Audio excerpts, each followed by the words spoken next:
하나님 말씀 보시겠습니다. 우리가 함께 나눈 하나님 말씀은 사도행전 9장 1절부터 9절까지의 말씀입니다.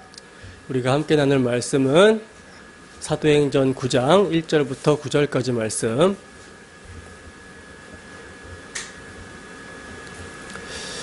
다 찾으셨으면 우리 함께 한 목소리로 합독하도록 하겠습니다.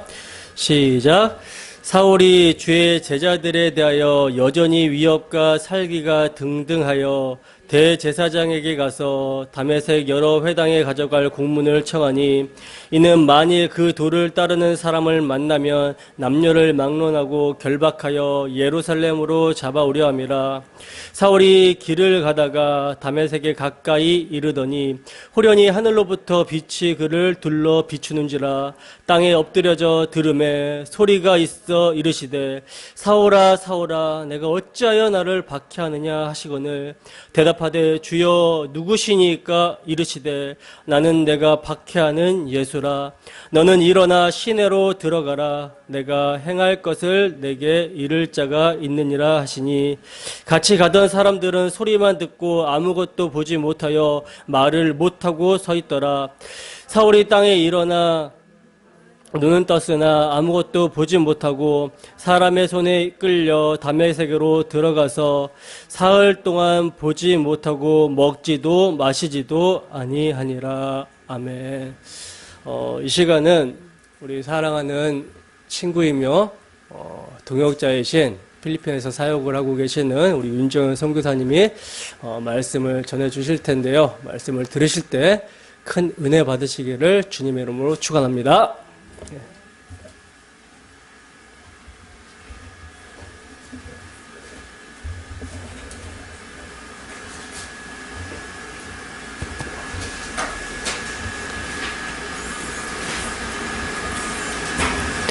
네, 반갑습니다. 저는 필리핀 사람 아니고요. 네, 한국 사람입니다. 네. 많이들 오해하셔서 네. 우리 처음 뵙는 분은 아니지만 네, 이렇게 항상 배우셨던 분도 계시고 네. 이 예배 때 처음 뵙는 분도 계시는데 어쨌든 우리 김삼영 담임 목사님께서 불러주시고 또 설교하게 해주셔서 너무 감사하고 제가 떨려요. 왜 떨리냐면요. 다른 것 때문에 그러는 게 아니고 제가 얼마 전에 다른 교회에서 이제 설교를 하고 왔는데 거기서도 저렇게 카메라가 비치고 있더라고요. 근데 이렇게 설교 잘 하다가요 제가 한국 교회의 60% 이상이 다시 예배가 대면으로 돌아갔을 때 코로나 시기가 끝나고 돌아갔을 때 예배에 나가지 않고 인터넷으로 예배를 드리겠습니다 하는 인원이 60%래요. 그래서 그 얘기를 하면서 그거는 교회의 본질에 맞지 않습니다 했더니요 400명가량 청취를 하고 있던 실시간 뭐라 그러죠? 시청자들이 후루룩 나가더니 120명 남았더래요. 예. 그래서 사실 저거에 이렇게 비치고 있으면 떨리는데 그나마 감사한 건 4명 보고 있더라고요. 네, 그래서 그 4명 나가도 나가라는 말은 아니에요. 나가도 하나님의 뜻이고 또 틀린 소리 하지 않지 않았습니까? 네, 맞는 소리 했으니까 담대하게 한번 말씀 전해보려고 합니다. 기도하고 우리 잠깐 말씀 보겠습니다. 하나님 감사합니다. 예수 그리스도의 그 이름, 그 십자가만 아버지 이 시간 우뚝 서길 소망합니다. 우리의 연약함들, 우리의 부족함들 다 그 십자가 뒤에 감추시고 주님만 홀로 영광 받으시는 귀한 예배 되게 하옵소서. 부족한 자 세우셨으니 아버지께서 하시고자 하시는 그 말씀만 전해지고 기억 남을 수 있도록 은혜를 베풀어 주시옵소서. 감사드리며 예수님의 이름으로 기도합니다. 아멘. 우리 부르심이라는 제목으로 우리가 함께 오늘 말씀을 볼 텐데요. 제가 이렇게 먼저 왔어요. 먼저 와서 우리 있는데 우리 디아스포라의 누군지는 이름을 얘기하지 않을게요. 우리 디아스포라 초등부 학생들이 저한테 막 와서 저 누군지 이름 얘기 안 했어요. 목사님 오늘 설교 길게 할 거예요?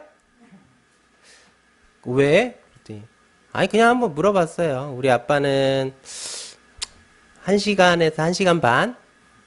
아 예전에는 2시간도 했는데 아 맞아 최고 짧을 때는요 48분? 했어요. 뭐 이런. 그래? 그럼 내가 길게 했으면 좋겠어? 짧게 했으면 좋겠어? 그냥 적당히? 그러더니 제가 그럼 내가 40분 할까? 그랬더니 헉, 진짜요? 에이 그렇게 못하실 거면서 맞아요. 그렇게 할지 안 할지는 잘 모르겠지만 여러분 오늘 준비한 내용 잘 전달하고 또 하나님께서 이 준비한 내용 가운데 여러분들의 마음에 하시고자 하시는 말씀이 무엇인지 깨닫는 귀한 시간이 됐으면 좋겠습니다. 선교사들이 많이 오면 사도행전이라는 말씀을 가지고 많이 이야기를 하는 것 같아요. 예, 저도 많이 들어왔었고. 그런데 이 사도행전이라는 책이 여러분 조금은 우리가 기존에 들어왔던 그런 내용의 책이 아닐 수 있다라는 거를 여러분들이 조금 염두에 두고 보실 필요가 있어요. 무슨 말이냐면 제가 어떤 이상한 이야기를 하려고 하는 게 아니에요. 그래서 이 사도행전에 대한 배경적인 어떤 부분들을 여러분들이 조금만 알고 보면 완전히 개간 기초적인 것들을 조금이라도 보고 이 사도행전이라는 책을 보면 우리가 오해하지 않을 수 있다라는 것을 말씀드리는 거예요. 그래서 이 사도행전이 어떤 책인지 조금 한번 우리가 살펴보고 계속해서 이어나가려고 합니다. 이 신약성경, 구약성경에도 예언서가 있고 또 모세오경이라는 책도 있고 뭐 역사서도 있고 뭐 이렇게 되어 있어요. 이 신약성경도 마찬가지로 역사서와 서신서 그리고 예언서로 구분이 되어 있습니다. 역사서는 역사를 얘기하는 걸 거고 서신서는 편지에 대해서 이야기하는 거고 그러니까 사도 바울이 계속 편지하는 내용들이 있잖아요. 그 내용이고요. 예언서는 계시록, 우리 요한계시록 하나님의 계시적인 부분들을 이야기하는 내용이에요. 그래서 그 중에서 이제 이 사도행전, 이 사도행전과 복음서는 역사서에 해당을 합니다. 그래서 이 사도행전에 등장하는 2명의 주요 인물이 있어요. 한 친구는 아니죠. 한 분이 베드로. 두 번째는 바울.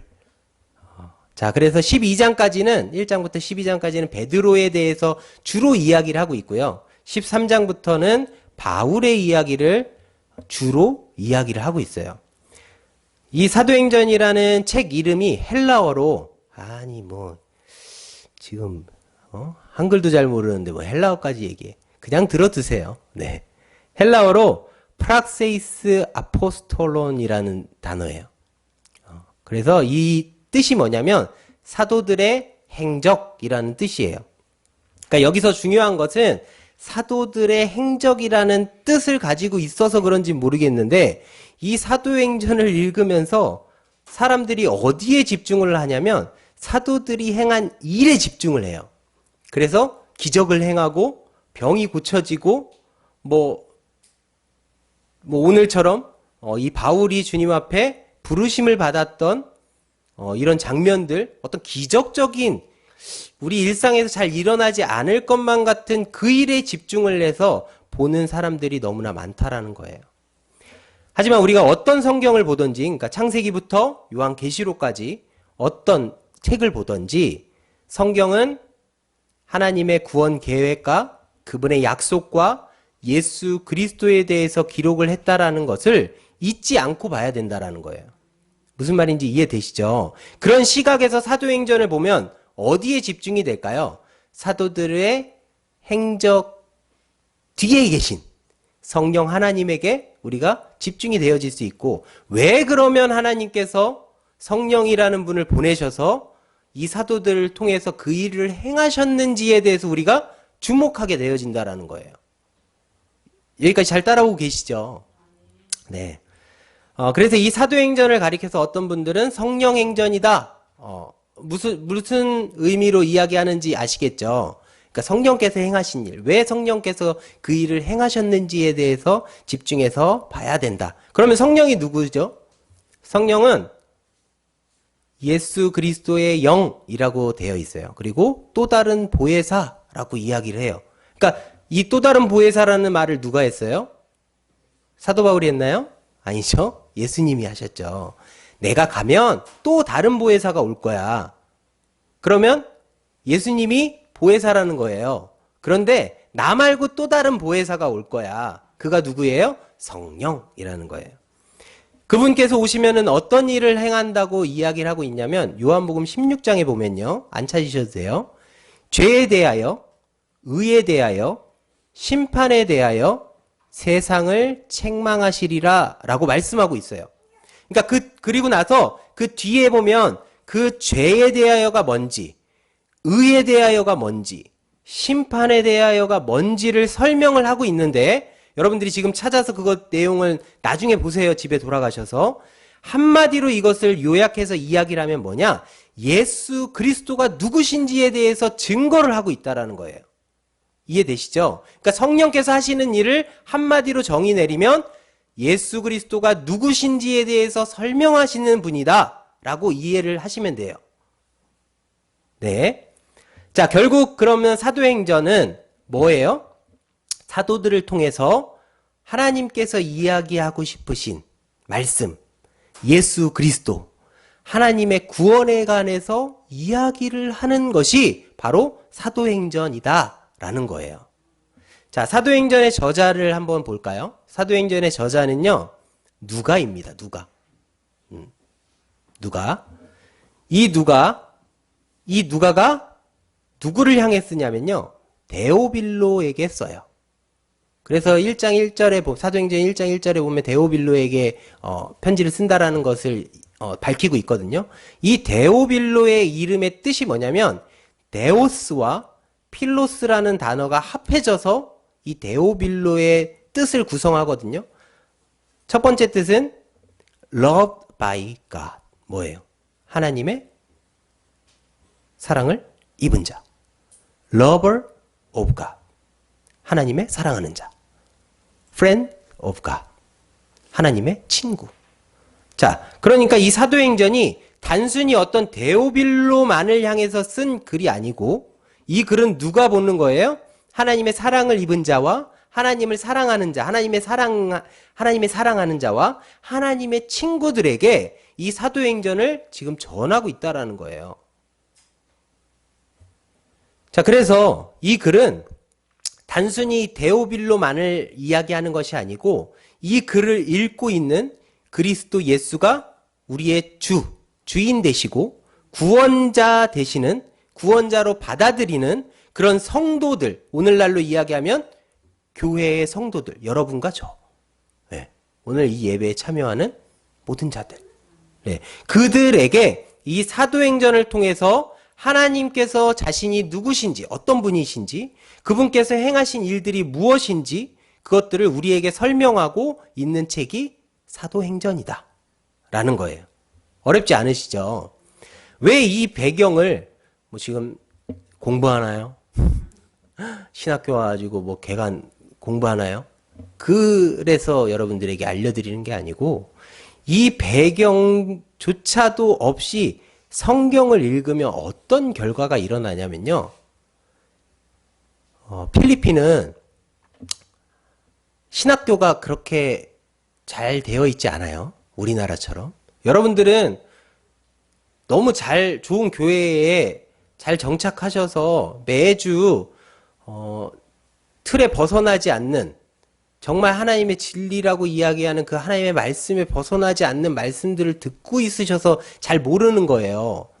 필리핀은요, 일주일 세미나 받고도 목사 안수를 줘요.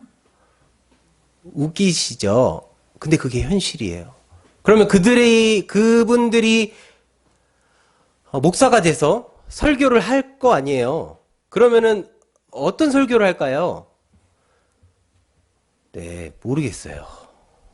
그러니까 자꾸 목사님들도 말씀을 읽지 않고 그 목사에게 양육을 받는 함께 예배하는 성도들도 말씀을 읽지 않고 그러니까 이게 교회인지 아니면 모르겠어요. 그래서 필리핀은요 이단 종교가 굉장히 많거든요. 여호와의 증인, 몰몬교, 건물을요 너무 잘 지어놨어요. 카톨릭에서 파생된 이단도 있어요. 네, 저희 필리핀에 오셨던 분들은 아시겠지만 저희 그 집 빌리지 그 게이트 바로 건너편에 이따만한 멋진 건물의 교회가 있거든요. 거기가 이단입니다. 네. 이단 교회들이 그렇게 팽배한데 거기를 영어로 뭐라고 하냐면요. 철치라고 해요. 철치가 한국어로 교회죠. 철치입니다. 이단 교회가 아니고요. 그냥 철치예요. 분별이 없다는 거예요. 분별할 수가 없다는 거예요. 왜요? 하나님의 말씀이 없기 때문에. 그렇기 때문에 적어도 이런 배경 지식 가운데에 성경을 읽고, 목사님들, 필리핀의 목사님들이, 그리고 또 우리 한국교회의 성도님들이 읽는다면, 적어도 앞에서 또 다른 어떤 사람들이 맞지 않는 이야기를 하면 우리가 분별할 수 있다는 거예요. 그러기 위해서 여러분들에게 이렇게 장황하게 개간에 대해서 설명을 한 거예요. 그 기준을 가지고 여러분 오늘 한번 설교를 계속해서 듣기를 원해요. 자, 본문으로 돌아가보면 여러분 바울 이야기하면은 딱 떠오르는 것이 어떤 것이에요? 그러니까 제가 오늘 이야기를 하면서 바울이라고 얘기할 때도 있고 사울이라고 이야기할 때도 있는데 둘은 동일 인물입니다. 예, 다른 인물로 착각하시면 안 돼요. 자, 이 바울, 그러니까 사울일 때, 사울이라는 이름을 쓸 때, 이게 똑같은 이름인데 사울이라고 불릴 때가 있었고 바울이라고 불릴 때가 있어요. 근데 예수님 만나고 난 전후로 한번 볼게요, 그냥. 그러면 예수님을 만나기 전 사울이라는 이름을 들었을 때 여러분들은 어떤 사울의 배경이 생각이 나나요? 그러니까 쉽게, 날 때부터 유대인이고, 8일 만에 할례 받고, 또, 바리새인 중에 바리새인이고, 가말리엘 학파에서 공부했고, 뛰어나고 수제자급에, 또, 로마 시민권자고, 이런 잘난 사울의 배경이 우리가 생각이 들잖아요. 그러면 여러분들은 이 생각을 이 이야기를 배경을 듣고 나서 어떤 생각이 드세요? 사울, 바울 참 잘났네. 이런 생각 드세요? 솔직히 별로 안 와닿으시죠? 왜 우리의 상황과는 별로 차이가 없어서. 여러분들 미국 시민권자라고 얘기해도 그래? 나는 미국 비자도 없어. 그게 나랑 무슨 상관이야? 이렇게 되는 거잖아요. 그러니까 이게 사실 우리의 상황과 잘 맞지 않아서 잘 감이 오지 않을 수 있어요. 근데 이게 우리나라에서 마치 예를 들어서 명문 고등학교, 중학교, 초등학교, 중학교, 고등학교, 그리고 명문 대학교, 어디가 있을까요? 서울대학교? 서울대학교를 나와서 서울대학원에 나와서 석사를 하고 박사를, 그 정도 수준이 아니에요, 여러분. 안 되나요, 한국은? 금수저가 아니면? 흑수저는 그렇게 못 가나요? 모르겠지만, 우리나라는 그래도 흑수저여도 갈 수 있지 않을까요? 근데 이 당시 때는 그게 가능하지 않았다니까요. 그 불가능한 일이었어요. 아무리 머리가 뛰어나도요, 출신 신분이나 이런 것들에 따라서 교육을 받을 수 있고, 받지 못하는 경우도 생겼고요. 마치 우리나라 조선시대처럼. 조선시대에 머리가 뛰어나서 과거 시험이라는 그 시험에 통과를 하면 어느 정도의, 관직에 오를 수는 있었지만, 그들이 위에까지 오를 수 없었던 것처럼. 내가 돈이 많아서 그 돈을 가지고 양반의 신분을 살 수는 있었지만 전통 어떤 명문가의 집안이 아니면 그것을 인정해주지 않았던 것처럼 그런 상황이었어요. 그 상황에서 모든 것을 갖추고 있었던 자가 바로 이 바울이에요. 그래서 이런 상황에서 이 바울이 이 바울의 배경은 마치 뭐 글로벌 성공 시대나 아니면 세상에서 성공한 사람들을 이렇게 비춰주는 TV 프로나 이런 데에 나오는 흔히 우리가 이야기하는 오늘날의 금수저, 뭐 이런 금수저의 주제로 만들어지는 어떤 방송 프로그램의 주인공 같은 사람이 바로 바울이었다는 거예요. 그런데 그 바울을 오늘 예수님께서 부르십니다. 오늘날 이 바울의 부르심에 대해서 잘못 해석을 해서요. 그래, 나도 이 바울이 평소에 이렇게 대단한 사람이니까 하나님께서 이렇게 바울을 위대하게 사용하신 거야 라고 생각을 하고, 그래서 우리도 세상에서 인정받으면서 하나님께 바울처럼 위대하게 쓰임받는 자가 되자고 외치는 게 교회에서의 외침입니다. 아니면 야, 생각해봐라. 바울이 이런 스펙이 없었으면 하나님께서 어떻게 바울을 그렇게 사용하실 수 있겠냐? 우리도 이렇게 스펙을 쌓고 준비해야, 그래야 어떻게 된다? 하나님께서 쓰신다 하실 때에 우리가 기꺼이 쓰임받을 수 있지 않겠습니까? 준비하십시오 하면은 교회에서 성도님들이 뭐라고 얘기해요? 아멘. 너무나도 안타까운 현실이에요. 이 말이 언뜻 보면 굉장히 타당하고 합리적인 말처럼 들릴 수 있어요. 또 청소년 청년들에게는 굉장한 동기부여가 돼서요, 열심을 내서 뭔가를 할 수 있는 동기부여의 말도 될 수 있어요. 그런데 이 말처럼 인본주의적인 말이 없습니다.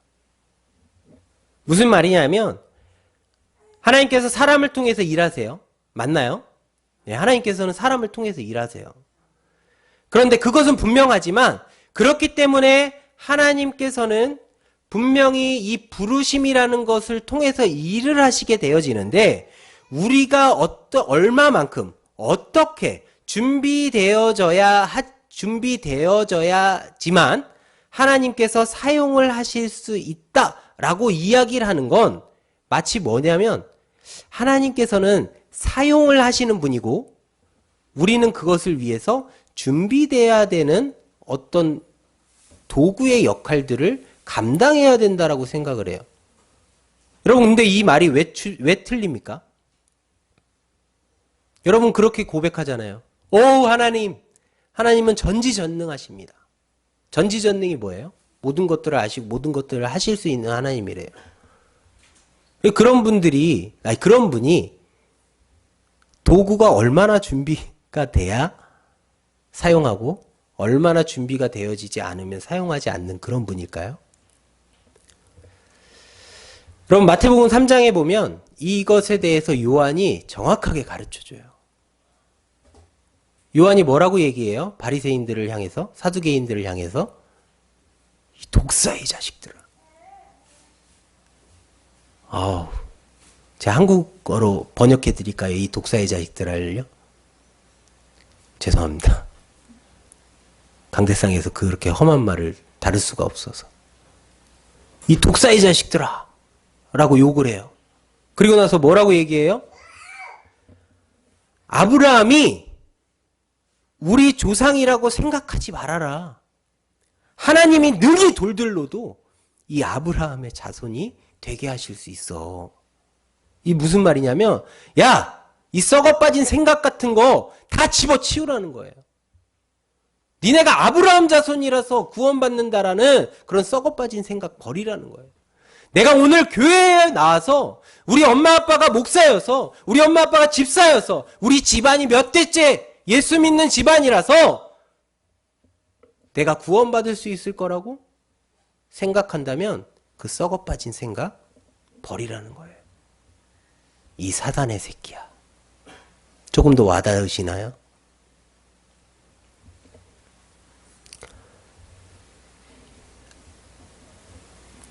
이런 것과 마찬가지로 하나님께서는 어떤 배경에 의해서, 어떤 스펙에 의해서 하나님께서 사용하실 자들을 부르시거나 사용하는 것이 아니라는 거예요. 그리고 사도 바울의 고백을 통해서도 우리가 알 수 있어요. 뭐죠? 정작 사도 바울이 자신의 그 스펙이 자신에게 뭐라고 얘기하냐면요. 해로운 것이라고 얘기해요. 해로운 게 좋은 건가요? 나쁜 거예요. 나쁜 거. 더 나아가서 뭐라고 얘기하냐면요. 배설물이라고 얘기해요. 똥. 똥기. 막 이렇게 하시나요?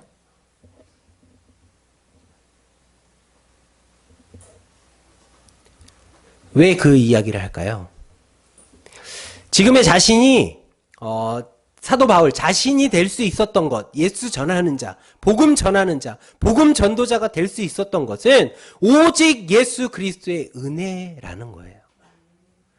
때로는 그 은혜가 가리워지고 육신의 자랑들, 어떤 스펙들, 그런 것들이 더 드러날 때가 있기 때문에 자신의 스펙이 자신에게는 오히려 해가 된다라고 얘기하는 거예요. 아니 이거 그냥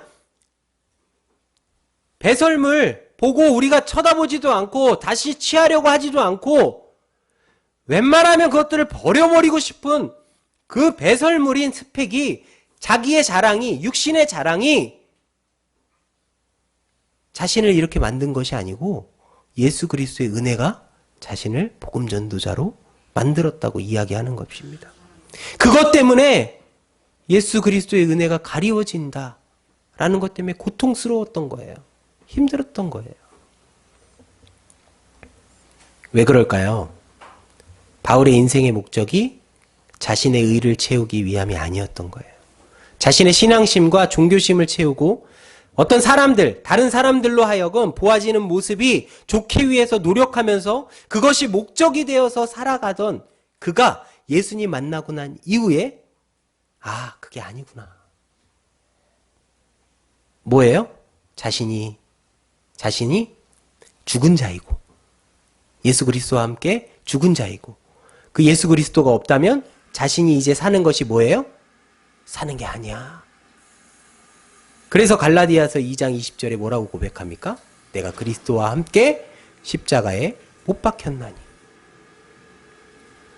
못 박히면 어떻게 해요? 죽는 거죠. 죽었다는 거예요. 예수 그리스도와 함께 내가 그 십자가에서 죽었다. 근데 내가 지금 멀쩡히 살아서 지금 이렇게 복음 전하고 있는 것은 뭐예요? 예수 그리스도. 그분.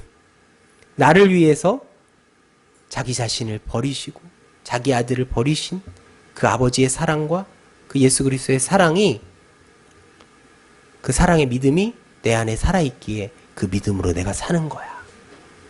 그 고백하는 거예요. 여러분 오해하지 마세요. 여기 학생들도 있고 뭐 하는데 저 선교사가 와서 지금 뭐 하는 거야? 망하라는 건가? 스펙 쌓지 말라는 건가?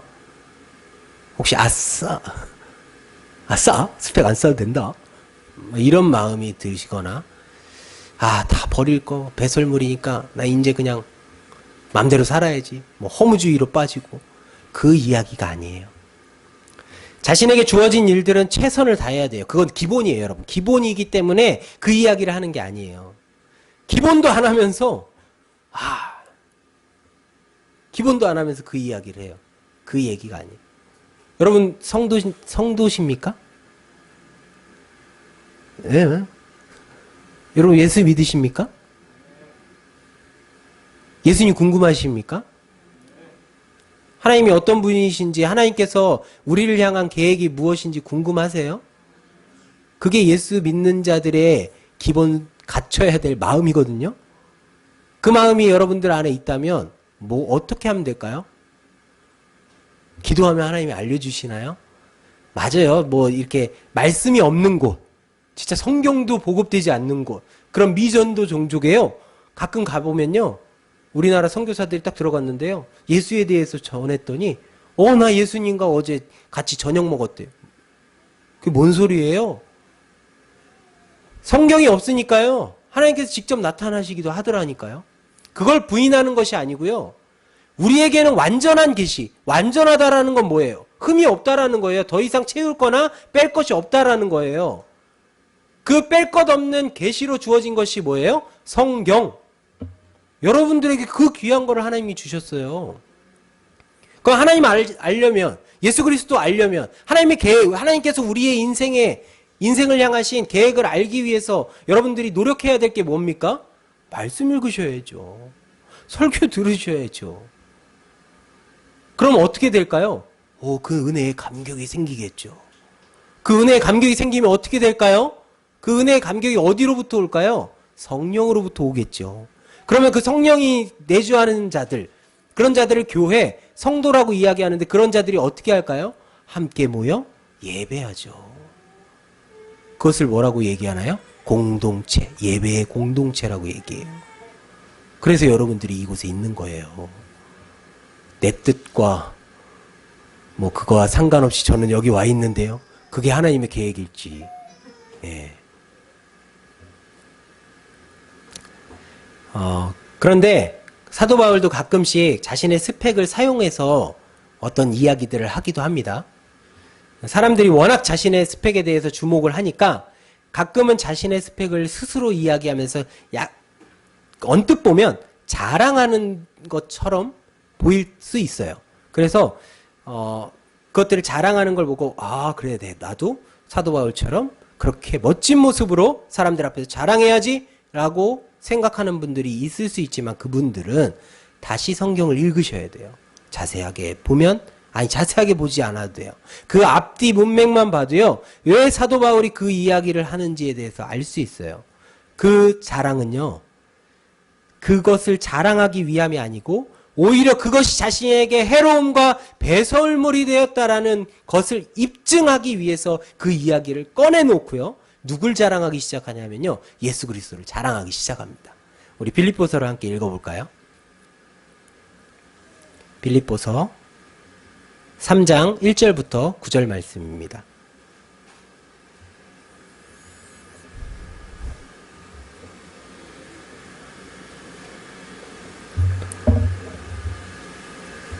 우리 같이 한번 읽어볼까요? 준비, 시작. 끝으로 나의 형제들아, 주 안에서 기뻐하라. 너희에게 같은 말을 쓰는 것이 내게는 수고로움이 없고 너희에게는 안전하니라. 개들을 삼가고 행악하는 자들을 삼가고 몸을 상해하는 일을 삼가라. 하나님의 성령으로 봉사하며 그리스도 예수로 자랑하고 육체를 신뢰하지 아니한 그러나 나도 육체를 신뢰할 만하여 만일 누구든지 다른 이가 육체를 신뢰할 것이 있는 줄로 생각하면 나는 더욱 그러하니 나는 펠말의 할례를 받고 이스라엘 족속이요 베냐민 지파요 히브리인 중에 히브리인이요 율법으로는 바리새인이요 열심으로는 교회를 박해하고 율법의 의로는 흠이 없는 자라. 그러나 무엇이든지 내가 유익하던 것은 내가 그리스도를 위하여 다 해로 여길 뿐더러 또한 예수를 아는 지식이 가장 고상하기 때문이라.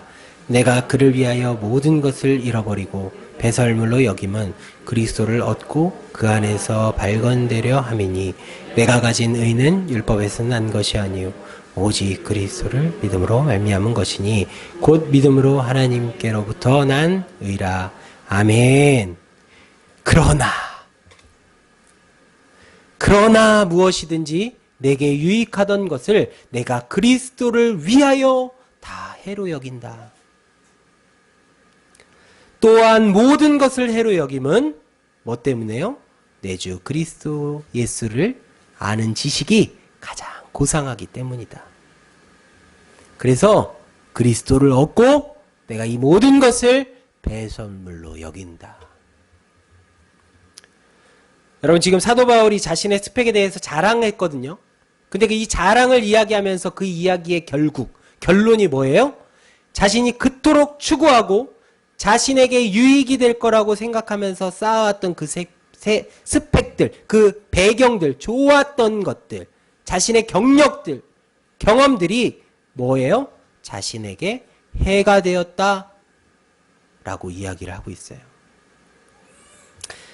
이 이야기는 여러분 사도 바울만의 이야기가 아니에요. 우리도 우리에게 유익이 될 거라고 생각하면서 쌓아왔던 경력과 경험들이 있을 거라는 거예요. 심지어는 여러분, 신앙생활, 이 신앙생활도 우리에게 유익이 될 거라고 생각하고 했던 일들이 너무나도 많다라는 것입니다. 그런데 그런 것들이 오히려 뭐라고 얘기하는 거예요? 우리에게 해가 된다라고 우리도 고백해야 된다라는 거예요. 고백하기 싫으신가요? 여러분들의 신앙생활을 해로 여겨야 된다라고 하니까 이 이야기가 여러분들에게 이해를 돕기 위해서 설명을 하면요. 이단들에게 여러분 복음 전해보셨습니까? 혹시 이단에 빠졌던 분들, 뭐 신천지나 뭐 이런 사람들과의 대화가 있으셨었나요? 있었던 분들도 있고 없었던 분들도 있을 거예요. 그런데 여러분 그들에게 복음을 그러니까 진리잖아요. 이 얘기가 진리잖아요. 하나님의 말씀이 진리잖아요. 복음이 진리잖아요. 예수 그리스도가 나의 구주가 되신 것이 진리잖아요. 예수 그리스도만이 우리의 구원의 길 되신 것이 진리잖아요. 이만희가 우리의 구원이 될 수 없잖아요. 왜 아멘을 안 하세요? 왜 신천지인가요? 이만희가 우리의 구원자 될 수 없다니까요, 여러분. 네. 그런 이단들에게 여러분 만나신 적이 없으셔서 그러는데 복음이 전해지잖아요? 그들이 잘 받아들일까요? 아니, 왜요? 우리 예수 믿어서 이 예수님 때문에 지금도 오늘 이 시간에도 순교자가 일어나고 있어요. 이런 진리가 그들에게 전해지는데 왜 그들이 잘 안 믿을까요? 안 돌아올까요? 왜? 여러분, 그들 나름대로 교리 공부를 그렇게 열심히 합니다. 자신들 나름대로 풀이하는, 그러니까 자의적 해석이죠. 어떤 진리가 아닌 어떤 성경에 대한 지식과 하나님에 대한 지식들을 그들 나름대로 푼 그 지식들로 가득 차 있어요. 그러니까 그 지식에 의해서, 그 경험에 의해서 그들이 어떻게 되냐면 자신의 물질들을 다 팔고 들어가요. 다 팔고 들어가고 인생을 바쳐서 그 종교에서 살아갑니다. 그들에게 아무리 이 진리를 전한다고 해도 그들이 잘 들을 수가 없어요. 그래서 이 이단들이 복음을 듣고 돌아온다라는 게 쉽지 않아요. 그런데 여러분, 더 돌아오기 힘든 사람들이 있어요. 누군지 아세요? 기독교인이에요. 기독교인. 무슨 말인가 싶으신 분들이 계시나요? 교회 잘 다니고 하나님 잘 알고 있고 나 구원받았다라고 생각하는 기독교인들이 있습니다. 종교자들. 그들은요, 잘못된 진리, 그러니까 사도 바울이 이야기했던 다른 복음, 그 다른 복음을 받아들이고 나서 그것이 마치 진리인 양 쫓고 있어요. 그러니까 진리가 아닌데 그 끝이 멸망인데요. 그것이 진짜인 줄 알고 그 길을 가고 있다니까요. 그러면서 스스로 위로해요. 내가 교회에서 이렇게 봉사하구나. 할렐루야. 내가 시간을 들여, 물질을 들여, 내가 이렇게 봉사하고 헌신하고 섬기고 있어. 하나님은 나는 반드시 구원하셔야 돼. 이런 사람들에게 복음을 전하면 어떻게 될까요? 목사를 쫓아냅니다. 이런 사람들에게요, 진짜 예수 그리스도만 전하면요, 듣기 싫어합니다.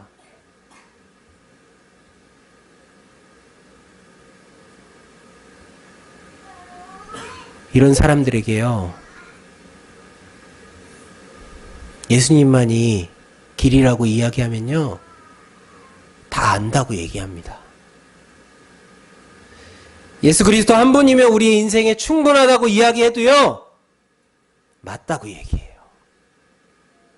근데 왜 맞는데 그렇게 안 사십니까? 그래서 자기가 열심히 봉사한대요. 그래서 자기가 열심히 헌금한대요. 여러분, 봉사하지 말라, 헌금하지 말라 이 얘기가 아니에요. 그것이 예수보다 앞설 수 없다는 것입니다. 자신들도 하나님 얘기하고 자신들도 예수 그리스도 얘기하고 성경 이야기하니까 진리에서 벗어나서 이야기하지 않는 것이라고 착각하면서 종교 생활하고 있는 자들이 오늘날 한국교회에 많은가요? 잘 모르겠네요. 필리핀에는 너무나도 많아요.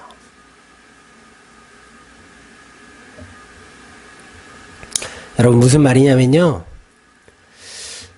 예수 그리스도면 충분하다고 이야기하면서 인간의 노력을 이야기하고요.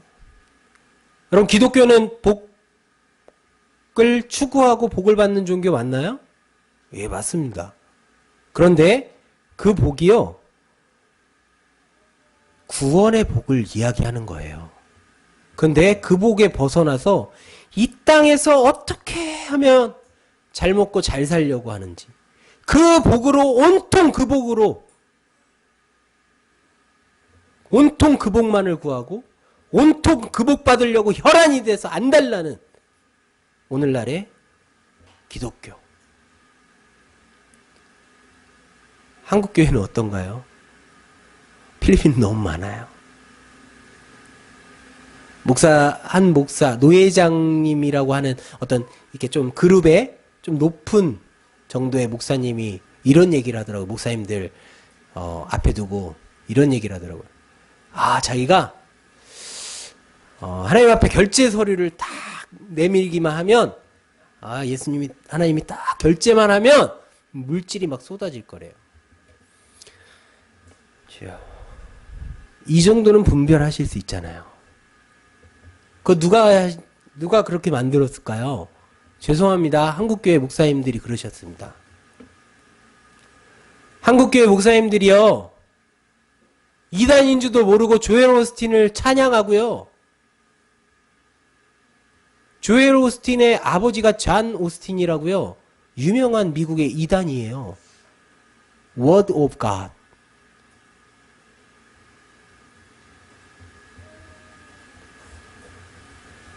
근데 그 이단의 아들이 이야기하는 긍정의 힘을요. 와우 찬양하면서요.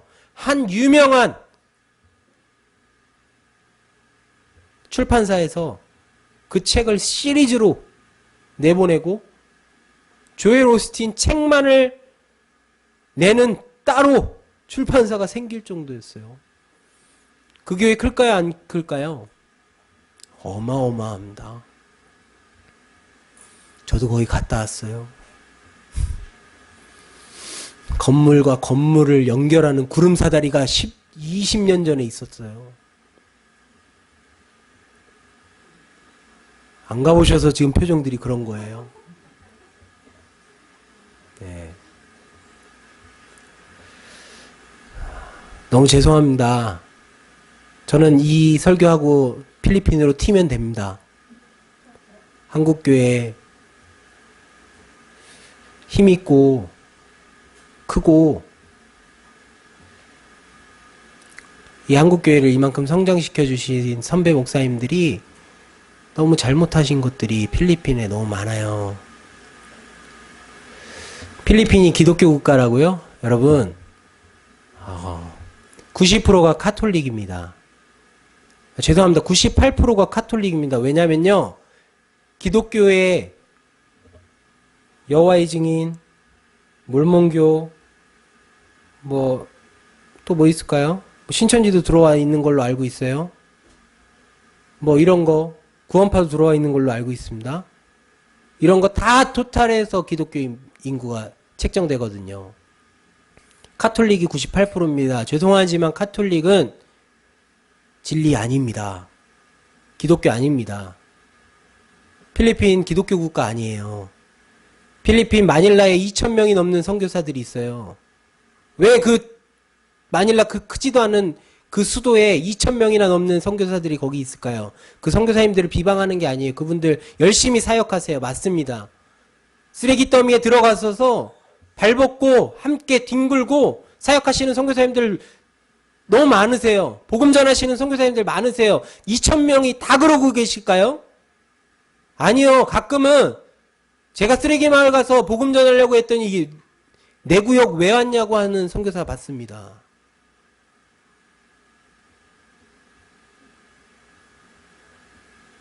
필리핀 기독교 국가 아니에요. 선교 이제 필요하지 않은 국가가 아니에요, 여러분. 복음이 너무나도 필요한 거고, 디아스포라 교회가 부디 기도하길 그 진리에서 벗어나지 않는 그 복음 안에서 잘 양육되셔서 나중에 필리핀 와서 그 복음 전해주셨으면 좋겠어요.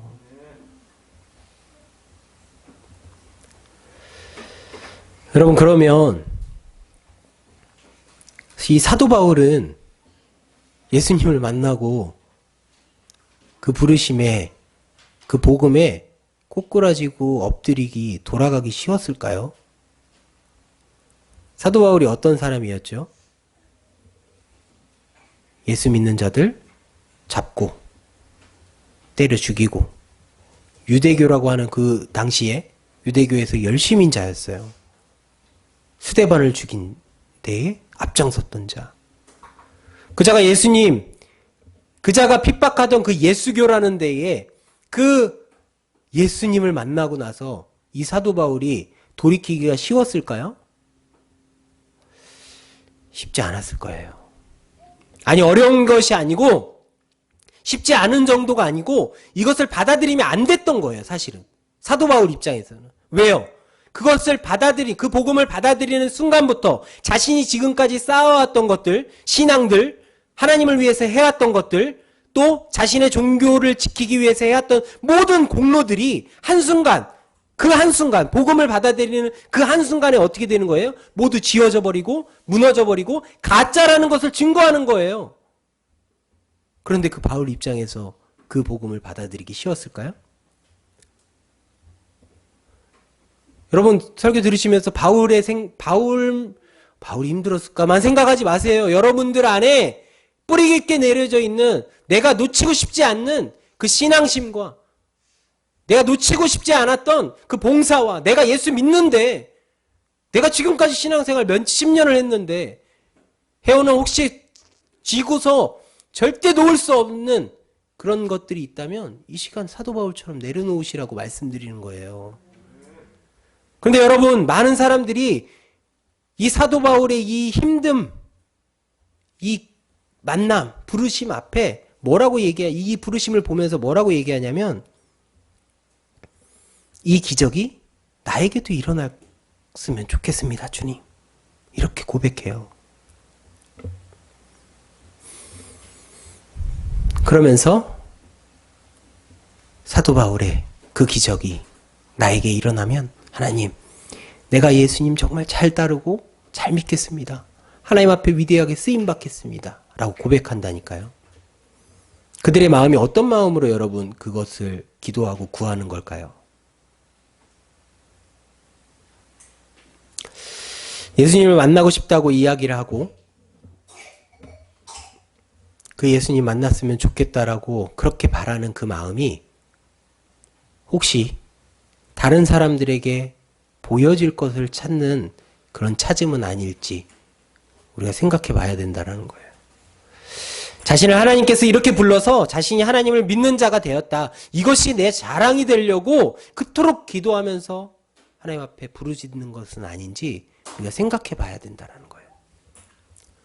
또는 그렇게 기적적으로 하나님을 만나면 내가 그래도 지금은 아니지만 그렇게 기적적으로 하나님 만나면 잘 믿을 거라고 생각을 하고 그것을 구하는 자들도 있을 거라는 거예요. 그런데 여러분, 한번 우리가 잘 생각해 봅시다. 첫 번째의 경우, 자신이 자랑이 되는 것이 어떤 기적을 체험해서 자신이 하나님을 믿게 된 것, 그리고 하나님의 음성을 들은 것, 그것이 자기 자랑이 되어지는 자들. 이런 자들. 근데 기도는 어떻게 해요? 하나님, 저 사도 바울처럼 예수님 만나고 싶습니다. 이런 자들 이렇게 만나게 된 자들 어떻게 되는 줄 아세요? 기독교 방송 프로그램에 나갑니다. 각 교회에서 간증 집회로 초대합니다. 그때부터 이 교계의 유명세를 떨치기 시작해요.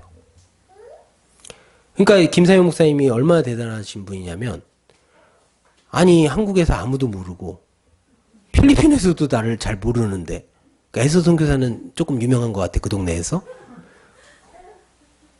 이렇게 무명한 저를 제가 너무 미안하고 그랬던 게, 들어오자마자 설교해야지요 했는데 지금 뭐야, 들어갈 때가 돼서 왔어요. 너무 죄송해요. 이런 무명한 자를 부른다라는 게 오늘 쉬울까요?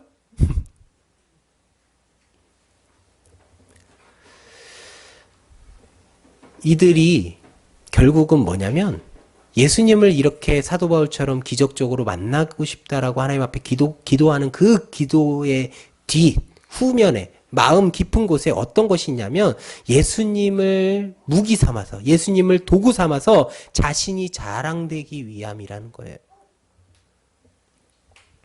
그런데 그 자랑이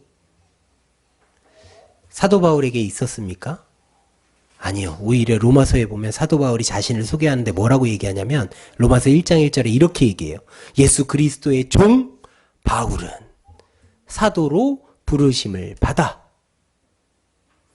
지금 자신을 사도로 부르신 예수 그리스도, 그분을 자랑하고 있는 거예요. 자신을 자랑하고 있는 게, 나는 종이야.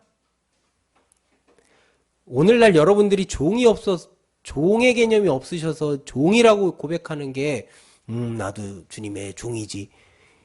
이 고백을, 그 정도 수준이 아니에요, 여러분. 이 당시 때의 종은요, 주인이 시키는 거 안 하면 죽어요. 목숨 걸고 고백한 것이 종이에요.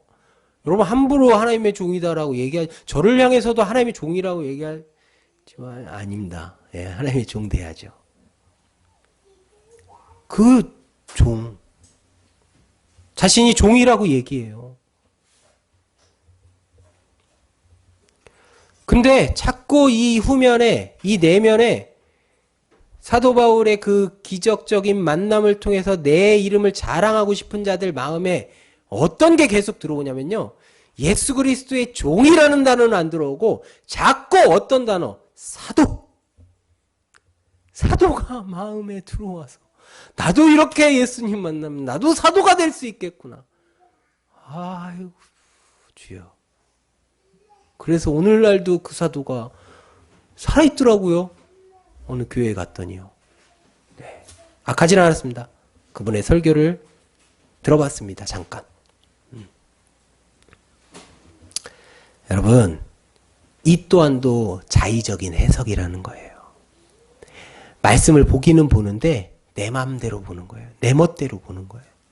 그러지 말라라는 거예요. 그 로마서 1장 1절 말고 그 밑에 6절에 보면요, 뭐라고 얘기하냐면요, 너희도 그들 중에서, 여기에서 너희는 누굴까요? 로마 교인들이겠죠.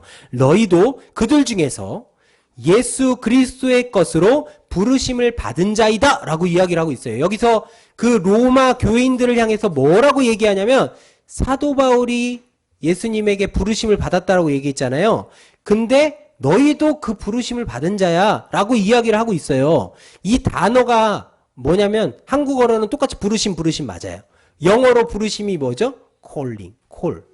그리고 헬라어로는요, 클레토스라는 같은 단어를 사용해요.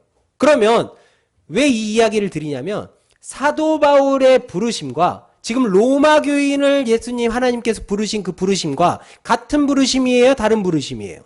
같은 부르심이에요. 같은 부르심. 근데 자꾸만 이 부르심에 어떤 레벨이 있는 것처럼, 어머 나 주님 로마 교인들처럼 부르지 마시고요, 주님 저 사도 바울처럼 좀 불러주세요, 이렇게 자꾸 이상하게 해석을 한다니까요. 그 이야기가 아니에요, 여러분. 자꾸 우리가 그러니까 부르신 대상에 주목을 해야, 그러니까 부르신 분에게 주목을 해야 되는데 불러진 사람에게 지금 주목을 하고 있는 거예요. 그러니까 우리의 시선이 조금은 고개를 드셔야 돼요. 여러분들은 다 들고 계세요. 저를 보고 계시니까요. 우리의 고개를 들어서요, 앞에 있는 대상을 바라보는 것이 아니고 그를 불러주신 하나님을 바라봐야 된다는 거예요. 누가 불러주셨는지. 여러분, 부르심은요, 부르는 음성이 중요한 것이 아니고 그 부르심 뒤에 있는 약속이 중요한 것이고 그 부르심의 목적이 중요한 것이고 그 부르심을 하는 그 부르신 분이 중요하다라는 것을 여러분들이 잊지 않으셔야 돼요. 그리고 두 번째의 경우에 막 기적적으로 하나님을 만나면 잘 믿을 것 같다라고 이야기했던 그들의 마음 가운데 어떤 이야기가 있냐면, 이거는 설명하지 않아도 여러분들이 잘 아실 거예요. 부자와 거지 나사로의 이야기. 이야기 잘 아시니까 생략해서 이야기를 하면, 그 부자가 결국은 깨닫게 돼요. 사후세계가 있다라는 거. 그리고 나서 그 아브라함 품에 안겨있는 거지 나사로를 보고 그 아브라함에게 뭐라고 얘기하죠? 자기를 조금만 다시 좀 보내주시면 안 돼요? 제가 가서, 야, 내가 진짜 죽어보니까 맞더라. 우리가 죽고 나서, 그러니까 이 죽음이 인생의 끝이 아니고 진짜 인생의 시작이 있더라. 그 이야기 전하고 싶습니다 했더니 그 아브라함이 뭐라고 얘기하죠? 그거 너가 하지 않아도 돼. 선지자가 있어. 그 말이 뭘까요? 여러분, 이것을 쉽게 얘기하면 하나님께서 택한 자들은 그분의 은혜로 믿게 되어진다라는 거예요. 그러니까 아무리 누군가가 죽었다가 살아 돌아오고 뭐 삼층천을 갔다 오고 천국을 갔다 오고 지옥을 갔다 오는 어떤 그런 간증을 통해서 믿게 되어지는 것이 아니고 하나님의 은혜로 하나님의 택한 자들이 믿음이라는 것이 생겨서 믿게 되어진다라는 거예요. 그 하나님의 은혜가 없는 자들은 믿지 못하는 거죠. 그러니까 많은 사람들이 자신의 생각들, 그러니까 무엇인가 자신들이 생각했을 때 굉장히 멋있어 보이고 사람들에게 자랑이 될 것만 같은 그런 경험들, 그리고 그 경험을 한 사람들의 그 경험들을 나에게 있기를 원한다라는 거예요. 근데 그게 맞다라는 거예요? 틀리다라는 거예요? 틀리다라는 것을 이야기하고 있는 거예요. 이 시간 여러분, 저는 하나님의 부르심 가운데 어떤 모습인지를 여러분들에게 이야기를 했고 여러분들과 함께 나누고 생각해 보려고 이 이야기를 건넨 거예요. 오늘 본문을 통해서 여러분에게 전하고자 하는 말씀이 바로 이거였던 거예요. 여러분과 제가 누구 믿고요? 예수님 믿고 그분만이 우리의 유일한 구원자 되심을 믿고 그 구원의 부르심에 반응하여서 이 땅에서 살아가고 있다면 여러분과 제가 속한 가정도, 직장도, 인간관계도 때로는 어렵고 낙심되는 어떤 상황과 환경도 그것이 바로 주님 앞에서는, 주님 입장에서는 기적적인 하나님의 부르심을 얻은 것이라는 거예요. 여러분 인정이 되시나요? 인정하고 싶으시지 않으셔도 인정하셔야 돼요. 다른 기적 체험하려고 여러분 자꾸 애쓰지 않으셔도 돼요. 때로는 이렇게 이야기할 수 있죠. 하나님 이건 아니잖아요. 이 낙심되는 상황, 이 상황은 아니잖아요. 적어도 이건 아니죠. 하나님 바닥인 줄 알았는데 지하가 있다라는 건 말씀하지 않으셨잖아요. 뭐 이렇게 낙심하거나 하나님 앞에 투정 부리거나 하지 않으셔도 된다니까요. 그것이 하나님이 부르신, 여러분들을 부르신 그 자리예요. 그런데 그거 아십니까? 그것이 기적적인 부르심이라는 것. 여러분들을 여러분 스스로 돌아보십시오. 그 하나님 앞에 부르심을 받을 자격이 있는지. 자꾸 우리가 내 마음과 내 계획에 벗어난 어떤 부르심이 우리 가운데 있으니까 자꾸만 하나님의 부르심을 입었음에도 불구하고 그 부르심을 입은 자들의 삶에서 아니야. 세상에서 좀 더 좋은 스펙 쌓아야 돼. 하나님께 더 쓰임받고 덜 쓰임받는다는 어떤 그런 생각들이 자꾸만 내 생각에 들어지고 자꾸 그 생각이 안 버려지니까 예수 잘 믿었더니 성적 이렇게 올랐어요. 예수 잘 믿었더니 유명 대학 갔어요. 예수 잘 믿었더니 좋은 직장이 됐어요. 예수 잘 믿었더니 사업이 이렇게 번창했어요. 예수 잘 믿었더니 나랑 안 맞았던 그 사람이 변했어요. 막 이런 얘기. 남들에게 보여주고 싶은 이야기. 그런 쪽으로 우리의 시선이 바뀌더라는 거예요. 여러분, 아니라는 것입니다. 저희 선교회 보니까 그래요. 아니, 저 보니까요. 저희보다 얼마나 더 선교 열정 많으신 분들이 많은데요. 선교에 대해서 잘 아는 분들 얼마나 많은데요. 선교에 어떤 뭐라 그래야 되죠? 수단? 뭐 이런 것들 뛰어나신 분들 굉장히 많아요.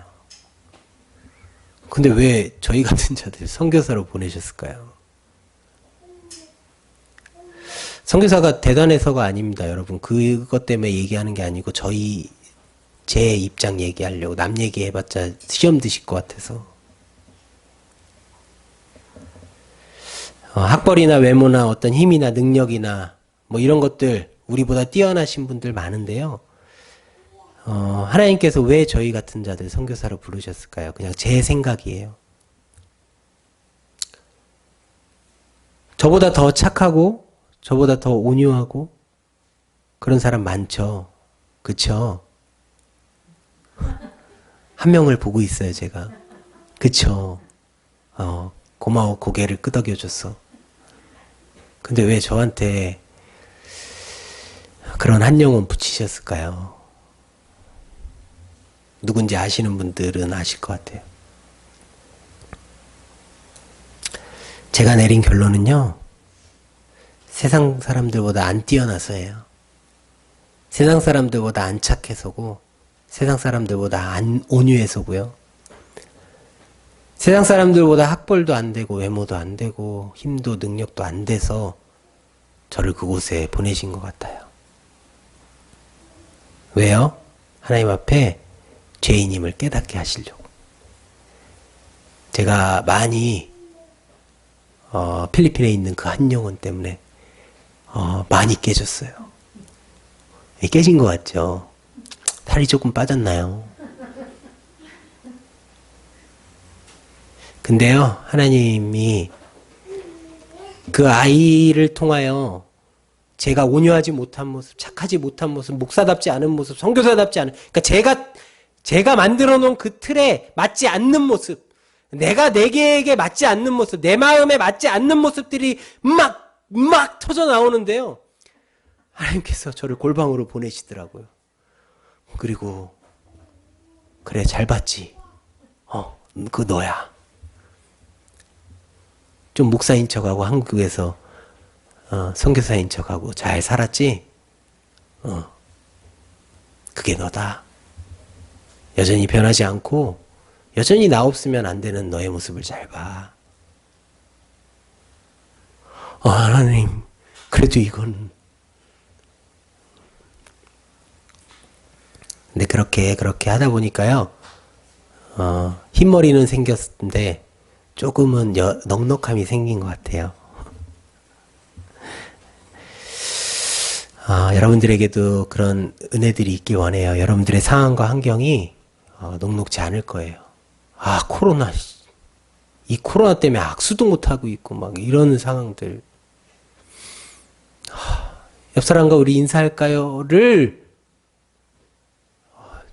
두렵고 떨림으로 해야 되는 이런 상황들. 6명 이상이면 쫓겨나더라고요.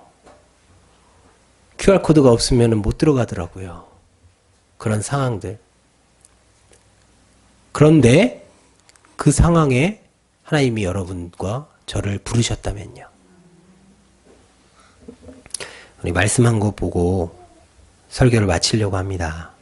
우리 디모데전서 1장 12절부터 17절 말씀이에요.